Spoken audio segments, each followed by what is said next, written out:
Expected, the Cavaliers picked up Timothy Mozgov's $5 million option for next season on Tuesday. Meanwhile, there's still been no decision from Kevin Love or J.R. Smith as to whether or not they will opt out. LeBron can opt out, and he has until next week to do so. But clearly the relationship between LeBron and David Blatt is not strong, to say the least. So, George, I'll start with you again. What does LeBron need to win a championship with the Cavs next season? Well, I think most importantly, he needs health. Yeah. Kyrie, obviously, Kevin Love's health status was, we saw what it was during the postseason. But I just think that team, it kind of reminded me of the Miami Heat in 2011, where like LeBron and the other guys were just kind of taking turns. There was really no cohesion there. LeBron felt most comfortable when he was out there with a bunch of role players who were just going to grind and play defense and shoot the ball. Now, that wasn't enough against a Warriors team that had been the best all season long, but I do think that that's really what they need. They need some cohesion, they need health. Those are the two most important factors for them. Now, I don't think they are a lock to win a championship, but they certainly can win the East, and because the East is pretty weak right now. Now, out West, look, it just depends on what the matchup is. If they get Golden State again, we'll see how that goes. San Antonio, do they have one more run in them? I think the West is more of a bigger problem, but ultimately they need health and cohesion. Well, and those things are fixable. You have cohesion if you have health. I mean, it's difficult when you have players in and out of the lineup. You don't know who's going to be healthy, when, those kind of things. That affects your chemistry, and I think you're absolutely right. So I'm saying if it ain't broke, don't fix it.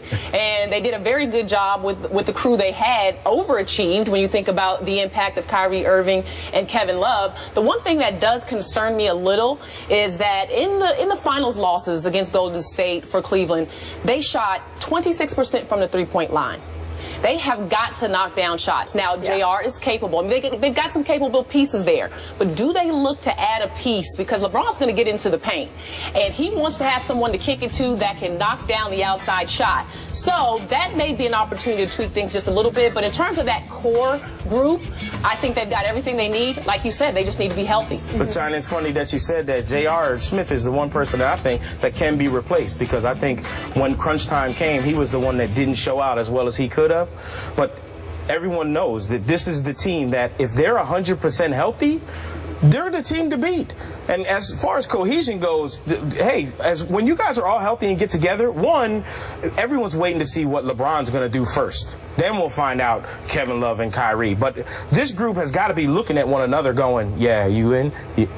We're good? Okay, let's do it. And, okay, now what we need to do, we need to go on either a retreat or a fishing trip together.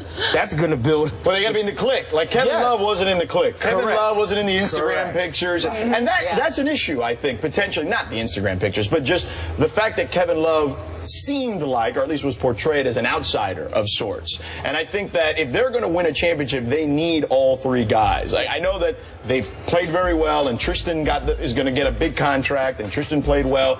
You need to be diverse, dynamic in this league. You got to be able to play multiple styles to win. It's what the Golden State Warriors did. They can play big, they can play small, and they can play to almost any style. The Spurs, when they were winning championships, they did it that way. So I think that that's what you need. You need as much flexibility with that roster as possible to make yourself the most dynamic you can. And with Kevin Love specifically, you need to make sure he buys in, because it just doesn't seem like that's the case. And we don't know if he's in or he's out at this point. Well, but LeBron is one of the best when it comes to empowering players and making everyone on his team feel important. He knows he needs Kevin Love. So what I expect LeBron is doing right now is saying, Kevin, we need you to be here. We need you to be a piece of this puzzle, and really pulling him in, because I think you're absolutely right. He has got to be there and be on board. Now, the one thing that I am thinking about is David Blatt.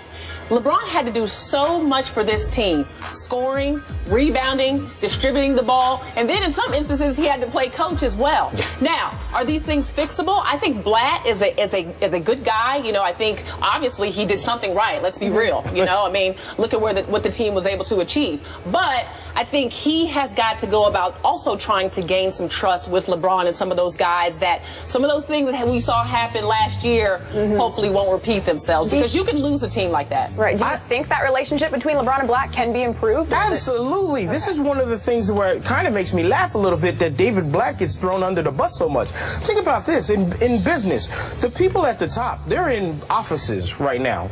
Well, the people that are out doing stuff, they're on the ground. You need a general on the ground. That's LeBron. You got a general on the floor. So you might draw up whatever plan. Hey, this looks like it might work. It's going to be good. When the guy who's out there playing is going to come to the sideline and go, nah, that's not going to work in this situation, and this is why we got to change it. You got a coach that's smart enough to go, yeah, okay, well, you were out there. You know what you're doing. That can only make a relationship like that stronger when you know you have a coach that will yield to the best player in the NBA because you figure you might see some stuff that I'm not seeing. That's a smart move by Black. But you have to see your timeouts, though.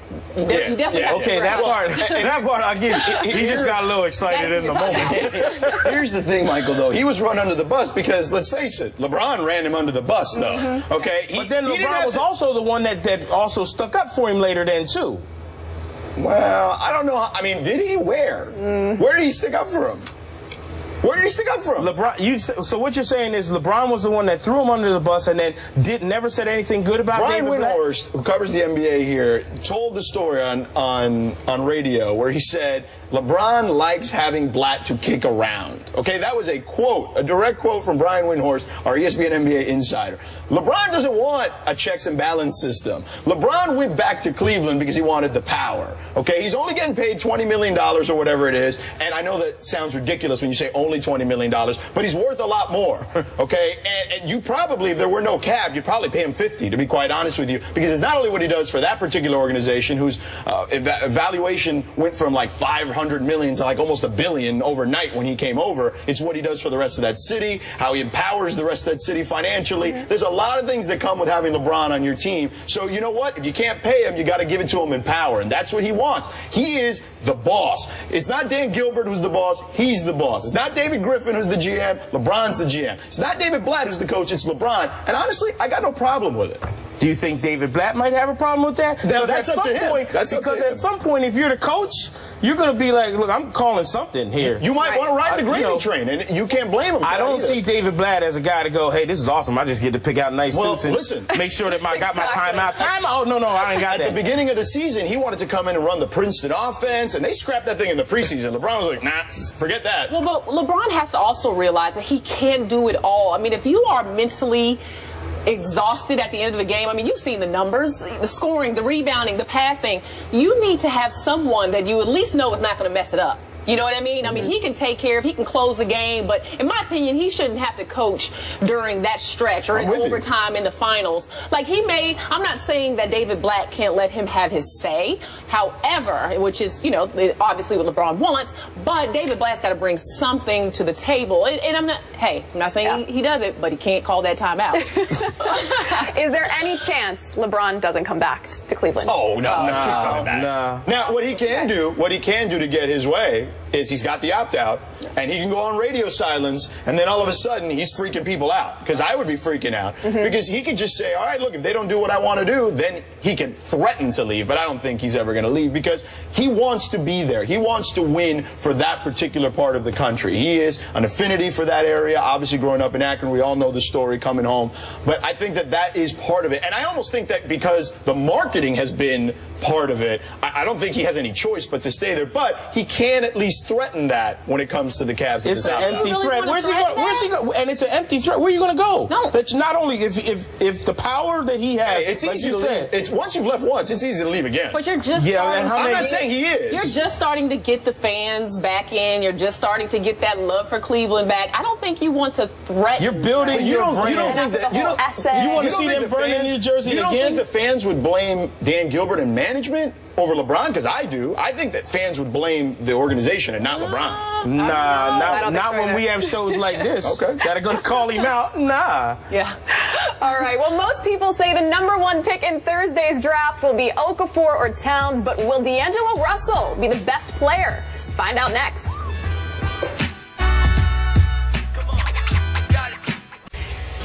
Well, two sources told Benjamin Albright of 94.1 FM in Denver that the Broncos tried to trade Peyton Manning to the Texans sometime before the Denver quarterback signed his restructured deal with the team on March 4th. This report was quickly denied on Twitter by a Broncos team spokesman, saying the speculation is false and the report is inaccurate. Michael, are you buying the denial? Completely? No. Only because it's a little bit ironic that as soon as this call may or may not have been made, Peyton's deal was restructured and there was a no trade clause put into there. Now it's the Texans. They don't have a quarterback, so they're probably going to call anybody. Sure. You know, now the Broncos could have just not even taken a call, because if you think about it, the Texans are calling and, hey, Denver, we want to ask you a little bit about Peyton Manning, and we were wondering if you, hello? Did we lose the connection? They're not calling. So in that sense, Denver just probably didn't even think about the idea. No, absolutely not. But could it have happened and there's been some talks? I would say there's a little smoke there. Maybe not fire, but a little bit of smoke. Sure. I agree with Michael. I think that teams have discussions in general. Right? We're seeing it right now play out in the NBA with Dwayne Wade, right? He's been a guy who's been a star there forever, and there's been some stuff that's been leaked about contracts and him not being happy and them not being happy with where they want him to come in at. So this doesn't surprise me at all. Teams have these discussions, and there was a time when Gary Kubiak was named the coach that people were wondering, is Peyton going to be the right fit? He likes to run the naked boot a lot, and that means Peyton's going to have to get out of the pocket and run out of his comfort zone. So there were a lot of questions certainly about that. There were questions as to whether John Elway wanted to move on from Peyton Manning. So all that stuff, people forget that was just a few months ago. So of course I buy the story that they at least discussed it. And what are they going to do? Are they not going to deny it? They're supposed to deny it in that situation, because I'm guaranteeing that Peyton wasn't a part of that particular process. Yeah, I think you don't discuss Peyton Manning at all. That's my take on it. I believe the Denver Broncos. I mean, this is Peyton Manning. You off the top, you say, listen, we can't talk about him. I'll give you anything else you want, but not Peyton Manning. Why would they have that discussion? I don't understand. Denver is in a lose-lose situation there. Why would you give up Peyton Manning? Because you have to listen to everything that people are going to offer. But if you already Even know, when it comes to Peyton Manning, hey, what are you throwing on the table? Yeah, what does it hurt to listen? Hey, exactly. Just because I go to a steak restaurant doesn't mean I'm going to get steak. I might have chicken, but show me the prime. What does the prime rib look like? Right. Let me see what the ribeye is. Show me a little. Okay, I'm not going to do it, but thank you for showing me. Maybe you go surfing. Now the next time. Now the next time is, you know what? I'm gonna have some chicken. Look at that ribeye. You know what? Yeah, I will take the ribeye. Why not?